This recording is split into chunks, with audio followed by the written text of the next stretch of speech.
Dr. Andrew Brunsky, welcome to Neurosurgery Tales. I'm really happy to have you here today to discuss not only your unconventional path, let's say, through from Wall Street to become a neurosurgeon from that experience, and to discuss also your work in innovation, simulation, and also the mindset in neurosurgery and in surgery. So I'm really glad to talk more in depth about all of this. Aureliana, thanks so much for having me. It's a pleasure.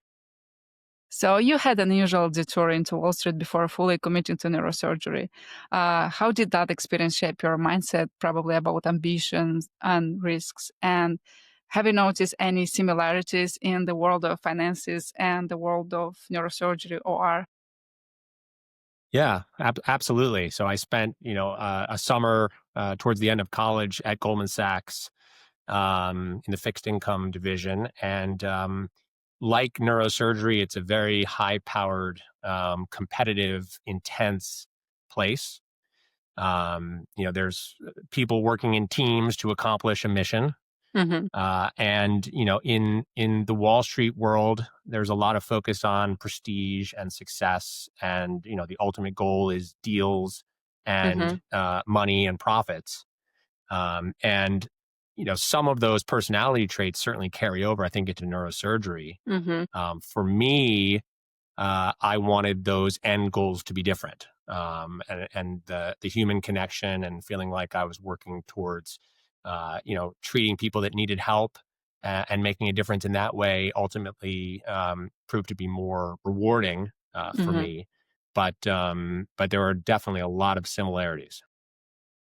I'm asking this because I also went to finances before going to med school for a year, and then I just quit and moved to medical school because it was simple enough for me. How does the mindset of traders compare with surgeons under pressure? Because there also are high risks in trades.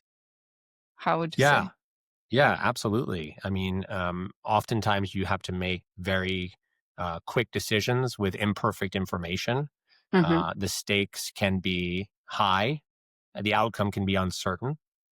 And I think in both of those arenas, often you can be judged based on the outcome, Mm-hmm. whereas really your job is to be focused on the process and to make the right decision, or as close to the right decision as you can make with the imperfect information you have at the time.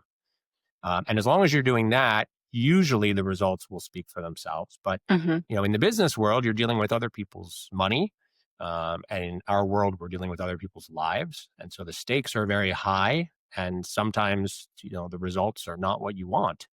I think in neurosurgery, there's a certain amount of tolerance for that because Mm-hmm. we understand that the human body is unpredictable, and some people are not going to do well even when you do the right thing. On Wall Street, I think there's a little bit less tolerance for that, ironically, because if people end up losing a lot of money, they're not going Mm-hmm. to trust you again. You may be fired, and so it's a very high pressure environment in both of those. Uh, y- I also saw that you had a research on simulation for carotid injury. In that study, show like a dramatic improvement. Do you believe simulation should be mandatory across neurosurgery? I think it's very, very important to prepare as best as we can Mm-hmm. for, these high stakes moments because they're rare. And if you Mm-hmm. think about, pilots in aviation, for instance, they spend all this time in these flight simulators, rehearsing these rare moments and what to do. And, in our situation, you may never see a complication of a certain type, like a carotid artery injury during a pituitary surgery. You may not see that, hopefully, for years. And you're still going to get the heart rate spike. You're still going to get the bubble of, hopefully not panic, but Mm-hmm. the bubbling up of anxiety and butterflies when it happens.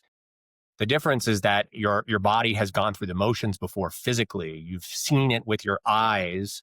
And so your brain can kind of process it into a pattern recognition sequence that it's developed, Hmm. as opposed to, seeing it and then just having to figure it out on the fly and not really having much of a plan. So I think it's very, very important, um, to do this. We see during training, obviously we train for a long time, so we do see a lot of things, but we don't see every complication. And it's Yeah. very different when you're the co-pilot, and some other, attending surgeon is in charge, and you're kind of watching. When you're the one, and the cavalry is not necessarily coming to save the day, it's all on you. That's a very different feeling. And I think having that simulation, uh, to have a plan, is Hmm. extremely important. Do you think simulation can ever capture the raw fear or the real things when something goes wrong into the in during a surgery?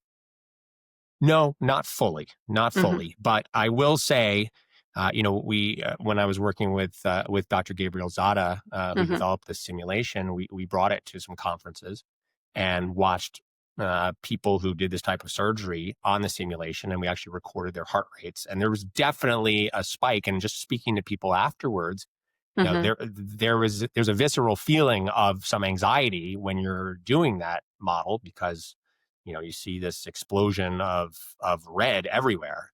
Hmm. And our brains are conditioned to think that that's not good. Yeah. And so there is some degree of simulation, but the stakes are very different when, if you have trouble during the model, you turn off the model and you walk away. If you have trouble in surgery and somebody dies and you have to go explain that to the family and your department, and that's a very different level of stakes. Hmm. So I think it's impossible to fully capture that, but it's probably as close as you can get. How do you personally prepare yourself and your trainees for these kind of moments, for rare high stakes moments? Yeah. So I think that there's a physical aspect of it, and there's a Hmm. mental aspect of it. And you need, the preparation of both of those aspects. Um, the physical part is hard to get during training, because I think it's a rare person that's going to, have a hyper emergency and say to a trainee, okay, why don't you give this a shot? That's usually not how it works. Um, so that's where, simulators can come in, or at least being present and watching somebody else handle the problem, because you can still visualize the steps. And then you need to transition that over to the mental part. And the mental part is both, visualization. So if you've seen somebody do it or you've worked on the model, you have to kind of integrate that into your brain. Visualize, before every surgery. Really, really, before every surgery, you should be thinking about, how can I hurt this person with this surgery? What are all the ways that something can go wrong? And if it, God forbid, were to happen, what would I do about it? And you actually mentally and visually rehearse those steps beforehand. You're never expecting it to happen, but if it does happen, you have a plan. And then the other part is the mindset, that comes along with that, and being able to access, a state of composure, to not panic, to get your heart rate under control, to have your hands stop shaking and quivering. And a lot of that comes with experience. But I think, some of it also comes with the visualization, meditation, Hmm. feeling like you have some control over your mind and, where it goes, especially during stressful times. Do you have any tips how we control the mind during those situations? Yes, I mean, it's a long process. It's not something that happens, overnight. Yeah. I think, it starts, in my opinion, it starts with having a meditation practice, Hmm. on your own. It starts with learning mindfulness. It starts with, investing in equanimity, which is essentially lack of reactivity and being able to steady the mind during stressful circumstances. Now, I live in Los Angeles, so I have an opportunity twice a day to work on my equanimity sitting in traffic. And every time I get cut off by somebody, every time somebody does something crazy on the highway or the road, there's an instinctual reactivity to that. Mhm. And so every day I consciously practice my equanimity. And there are so many moments within neurosurgery when you're in the operating room and someone hands you the wrong instrument, or Mhm. a patient unexpectedly has a complication, or the operating room cancels your case, or all kinds of things come up. Mhm. And being able to discipline this reactivity inside, which doesn't happen overnight, certainly, and really never fully happens. It's something that you just have to kind of walk the path and invest Mhm. in. But making that investment, I think, is probably the best way to prepare for these moments in the operating room, because Mhm. your brain says, "Okay, I've had these stressful things happen, and reacting to them with my mind going out of control is not going to accomplish anything. It's actually going to make things worse." Mhm. And so people who have gone down that path, I think, are going to be better mentally prepared for those moments. Mhm. So every time you have to choose, do I have to react, or like I have a free will, I can react and I can be calm, I guess.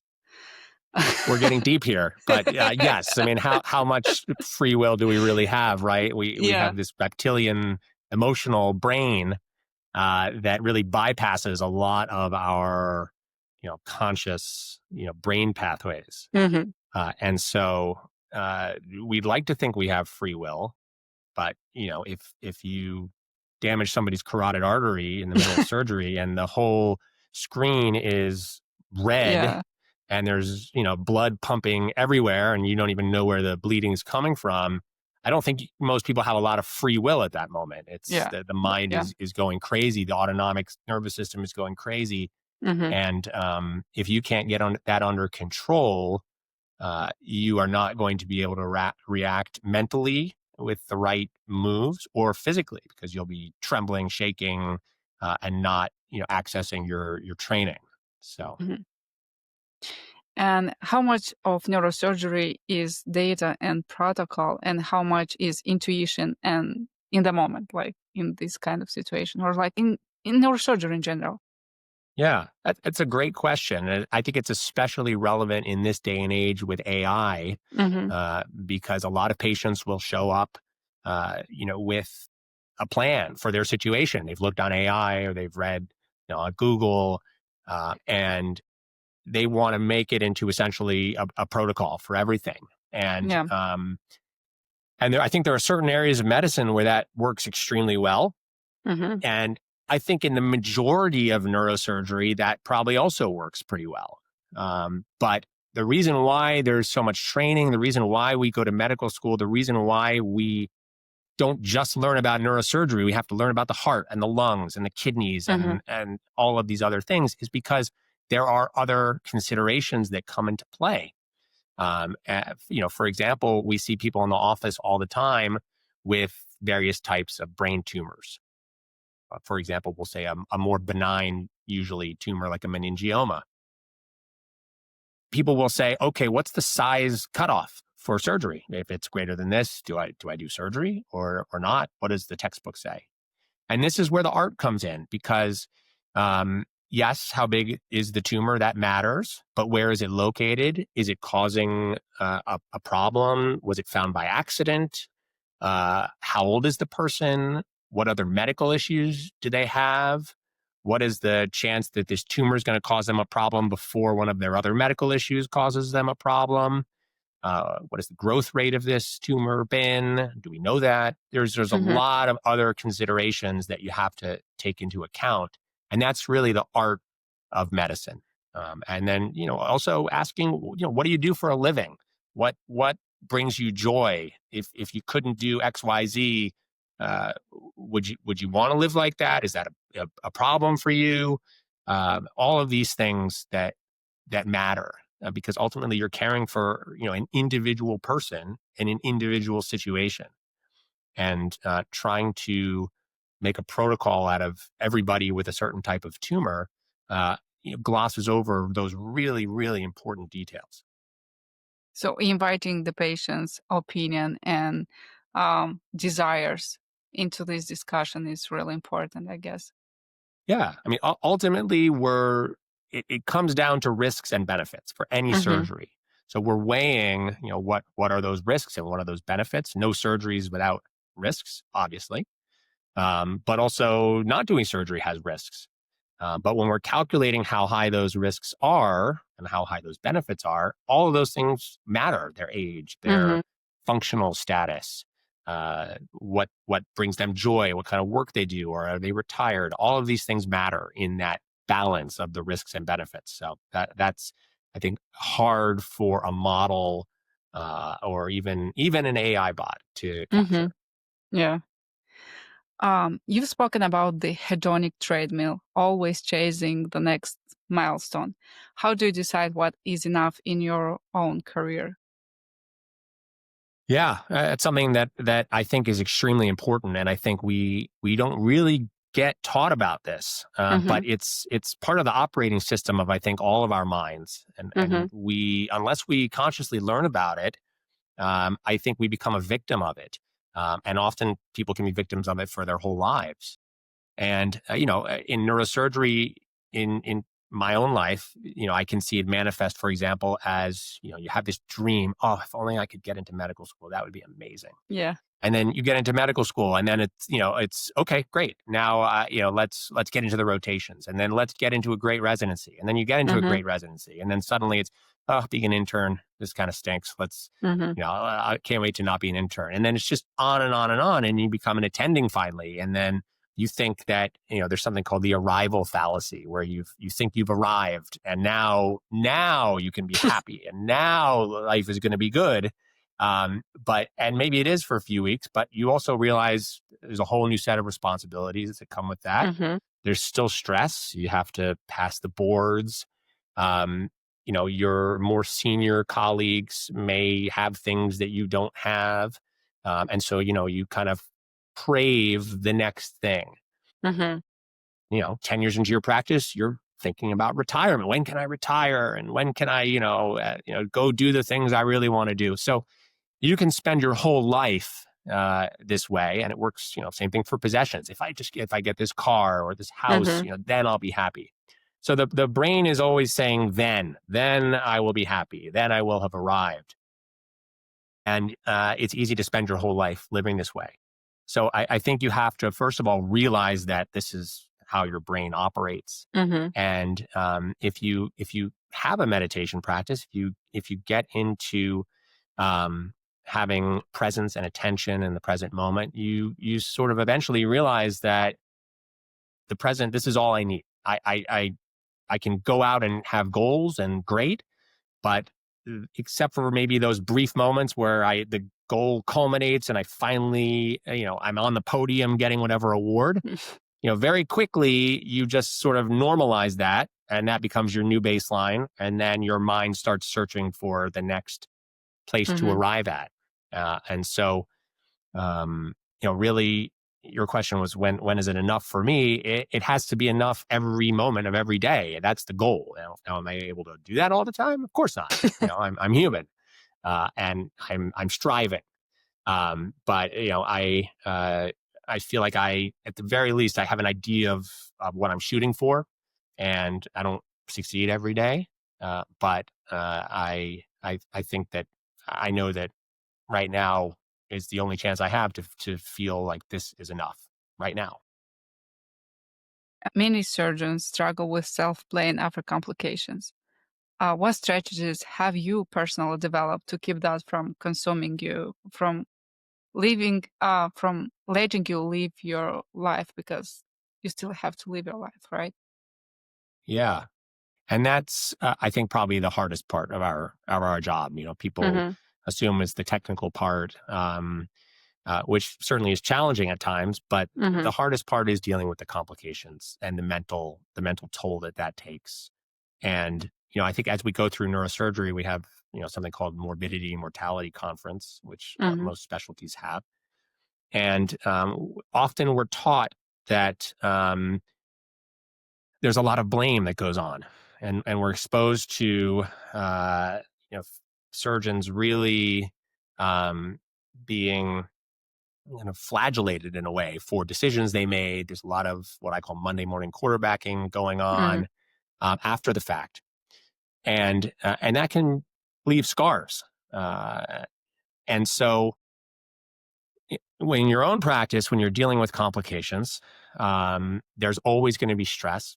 I think that having that access to some equanimity makes a big difference. Hmm. I think focusing on what I was referring to before, process over results. Um, the results will not always be there. I played college baseball. You can hit the ball as hard as you possibly can perfectly, but if it goes right at somebody, that's just, it is what it is. All you can do is do the process the best you can and make the right decision every moment. So, um, if you feel like you've executed the process well and the result is not good, that's a much easier situation. I think the really hardest part is when you feel like you actually didn't execute the process perfectly. You made a bad decision, or something happened in the operating room that your hand slipped, or God forbid, Hmm. something like that. Um, then you're sort of replaying that in your head, and then the mental proliferation begins. Um, and I think you have to be able to forgive yourself. You have to remember that you're part of this brotherhood and sisterhood of neurosurgeons, that we all make mistakes. We're not Hmm. gods. We're dealing with very high stakes, delicate things, and nothing's going to be 100%. And unfortunately, sometimes our mistakes have catastrophic consequences, Yeah. but we have to be able to be gentle with ourselves. I think at the end of the day, and that's hard to do because we're not trained to be that way. Do you think being a better parent makes you a better surgeon? Because it changes a lot in your life. Yeah, and there's a lot to unpack there. I love being a parent. I have two kids, a 13-year-old girl, a 10-year-old boy. Um, I think being a parent does a bunch of things for me. It takes some of the ego out of my life. It's not all about me. Hmm. When you have lives to take care of outside of neurosurgery, you realize that neurosurgery is a job, and it's an important job, but it doesn't fully define me. And some people may not think that's a good thing. Some people may think, if you take up this sacred profession, it should, consume you. But I think that that's a path to burnout. And I think it's a path to really, defining yourself one dimensionally. Kind of all the stakes are there. And if God forbid, you injure your hand, or you do burnout or something like Hmm. that, and that's the only way you've defined yourself, I think that's an issue. I also think for patient care, relating to our patients with empathy, with compassion, um, I think is easier when you are a more well-rounded person and you have other things going on outside of neurosurgery. It doesn't have to be parenting, but when you have some balance to your life, I think that shows in your interactions with other people. And I think it also helps certainly to combat burnout, Hmm. because it's hard to sustain working the hours that we often work, and not having kind of anything else going on. And that's a disservice both to us, to our colleagues, and to our patients if we're not taking care of ourselves that way. Yeah, because I think this is important for those who um, don't have kids, and at the same time they are trying to pursue a really complicated career path. So it's like a really important decision in their life, and yeah, probably will motivate them. Yeah, Um, I mean it's very hard. I've yeah. seen people maligned for having kids or being pregnant during training, and things Hmm. like that.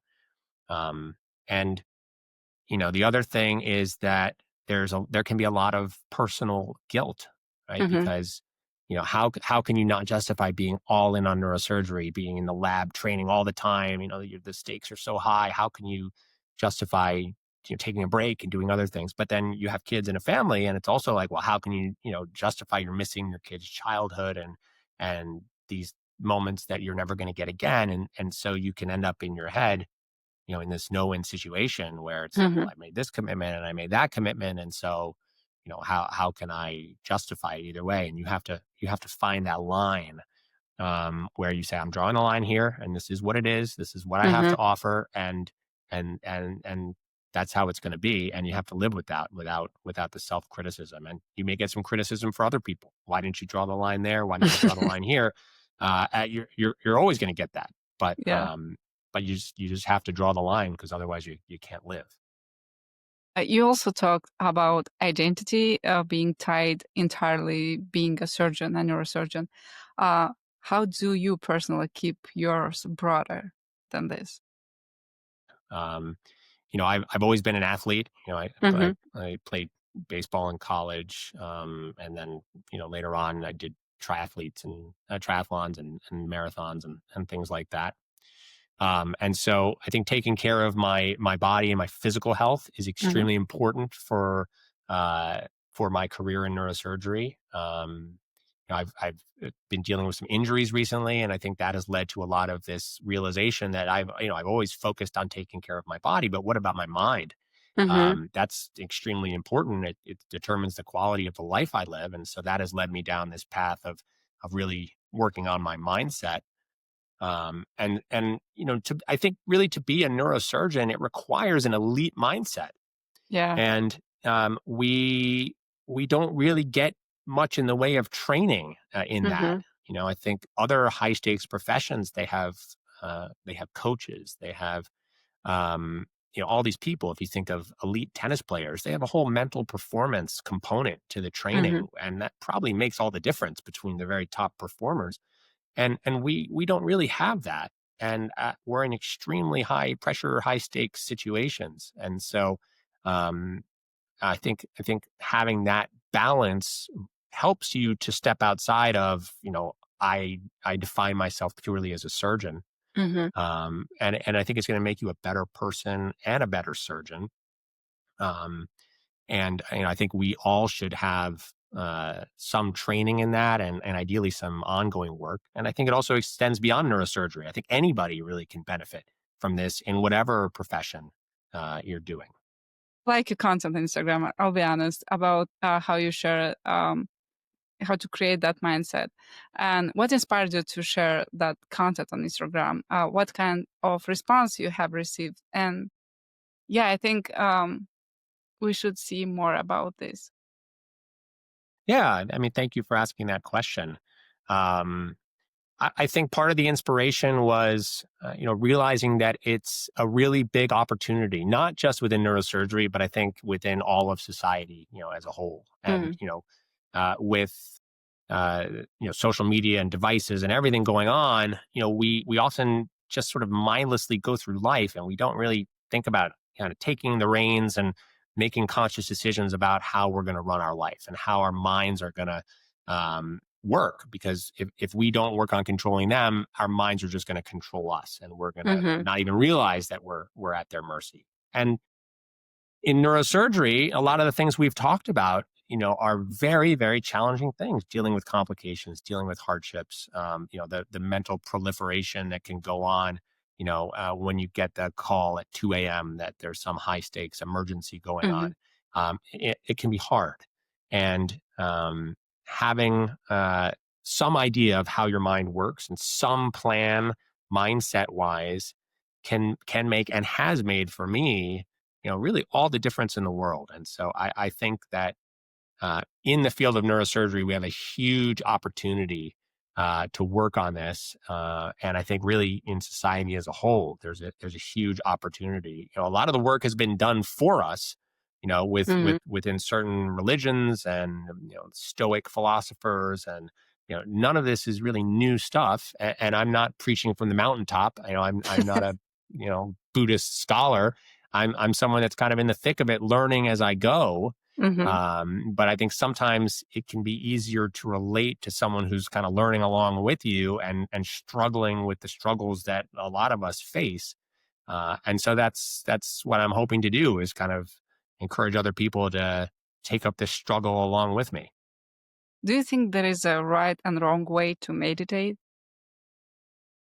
No, I don't. I think Mhm, the most important thing is to have the intention and to follow through. Even if it's mhm, 2 minutes, even if it's 30 seconds a day, mhm, just to kind of spend some time in your mind and try to quiet it. I mean, ideally, you don't want to get lost in thoughts, which is how most of us spend our lives. Right? There's something called the default mode network in our brain that is usually running, and it involves a lot of just lost in thinking about mhm, ourselves, about our past, about our future, about our worries, and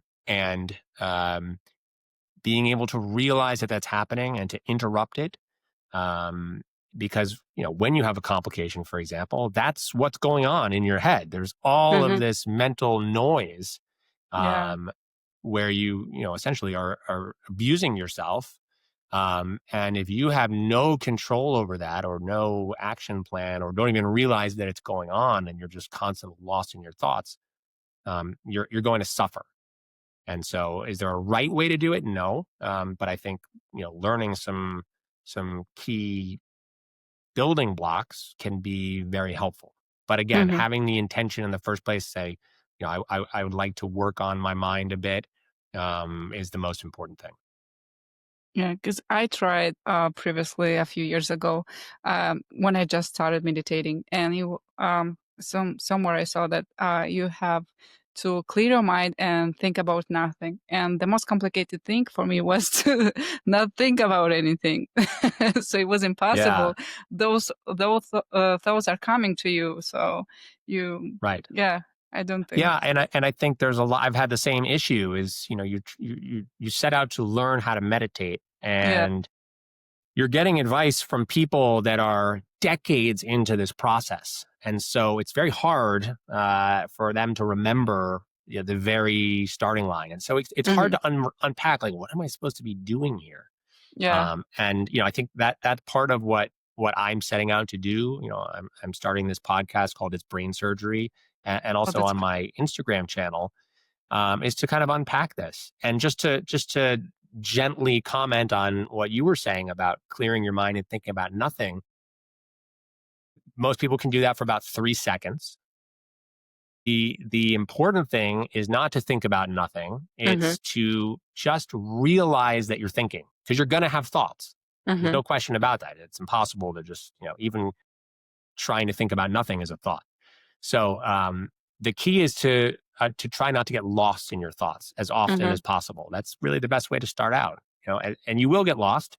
You may get lost for 3 minutes, and then all of a sudden say, "Oh, wait, why was I suddenly thinking about who knows what, this Yeah. bakery that I wanted to go to?" You can find yourself in all these weird places because the mind sort of slips into these tangents.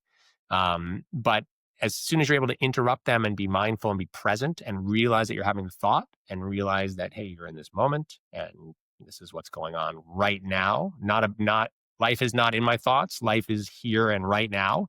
Hmm. And that's kind of the goal. And I think the more you do it, the better you get at taming your mind a little bit, paying better Hmm. attention, being more present in this moment as opposed to lost in your thoughts. Yeah. Yeah, you don't even know that that beast lives in your head and you have to tame it. Exactly. Yeah. If you don't make this conscious choice, then often you'll just be ruled by it for your whole life, and maybe not Hmm. even realize it. Which Yeah. is it's one way to go. Ignorance can be bliss, I suppose, but it seems like in our society, it's there's not a lot of bliss going on. So Hmm.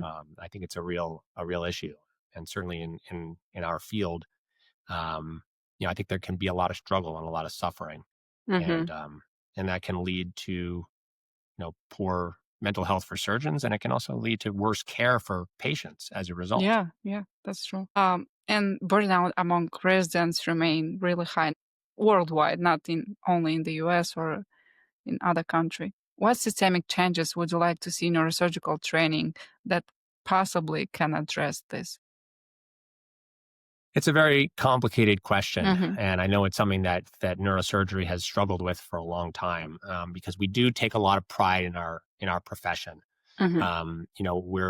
We take pride in our ownership of patients and our extreme, diligence and hard work. Um, we don't want to be perceived as shift workers that kind of we're taking care of our patient until 8 p.m. and then we go home, and then it's Yeah. someone else's job, right? We are trained to be the person in charge. Mhm. We did the surgery; it's our patient, and I think that's reasonable up to a point. So we've tried the work hours thing in residency, Mhm. and that's a very thorny issue. It leaves residents, and I was in this position, in a very challenging position where Mhm. you're essentially told, if you violate the work hours, you're in trouble. And not only you're in trouble, but you're going to get your whole program that you depend on for a future living in trouble and on probation. But on the flip side, if you don't violate the hours, then you're not doing your end of the work, and you're dumping the Mhm. work on somebody else. And when you're being viewed by your attendings who didn't have work hours as someone who's leaving because the work hour limit is up, that's not necessarily the person they're going to advocate for Mhm. down the road. Yeah. So you're in this really no-win situation. And in my experience, we changed the rules. Nobody really did anything differently. And then we studied the changes. There was no Mhm. difference, but that was because nobody had done anything differently, really. And then we concluded we don't need the work hours. So there's a lot of problems there, I think. But I think ultimately, to answer your question, it really comes down to the mindset stuff. Again, I know I'm a broken record here, but getting to a point where um, we have more balance in neurosurgery, Mhm. where it's okay to have a family, it's okay to take care of yourself a little bit, right? To get enough Mhm. sleep, to have somebody else, pick up the reins so that you can get the self care you need Mhm. to do a better job, to take care of yourself, because otherwise you are going to burn out. And you are maybe going to become more detached or more bitter, or look forward to retirement sooner, or all of these other non-sustainable things that ends up making our field worse. And I think we need more people out there. I've talked about this a little on Instagram, the my turners versus the game changers. So there's people that go through all this suffering, and then they get to a position of power, and they say, Mhm. okay, now it's my turn. And they basically pass it on. Mhm. And then there's other people that want to change the game, and they say, I don't think that was appropriate at all, and I never want to put somebody through that. And so I'm going to work on changing this. I'm not going to act that way towards people. I'm going to treat people with dignity. I'm going to make sure they get to eat, they get to go to the bathroom, they get some sleep. And I think if we have enough of those people, we can really affect change. But it's pretty hardwired into neurosurgery culture, so it's not going to be Yeah. easy. If you could change one thing about the culture of neurosurgery for the next generation, what would it be? Yeah, I mean, I think it's that. I think and it's not just for ourselves, but it's also for our patients, Mhm. and for our families. And I think realizing it's okay to have some balance. I know, and I live this life. It's a Mhm. high stakes field. There's a lot of ownership of our patients. What we do is extremely important. When we show up for work one day, it's probably the most important day of that patient's life. Um, but I think to be fully there for our patients, for our colleagues, uh, we have to also have some balance and take care of ourselves. And I would like to see neurosurgery, not training people that are 100% all in on neurosurgery as their sole identity. Mhm. I would like to see more people with families and balance and extracurricular activities, and to normalize that and say that that's okay. It doesn't mean it's a lifestyle profession, quote unquote, but it means that we are maybe more normal people, and we can relate to our patients, and we can be happier, and we can have careers that are they're more sustainable and more satisfying. And so I think that starts with the mindset work for each and every one of us. Thank you, Dr. Brunsky. Thank you so much for sharing your thoughts, your insight with us. Thanks so much, Aureliano. It was really a pleasure. I enjoyed talking with you. Thank you.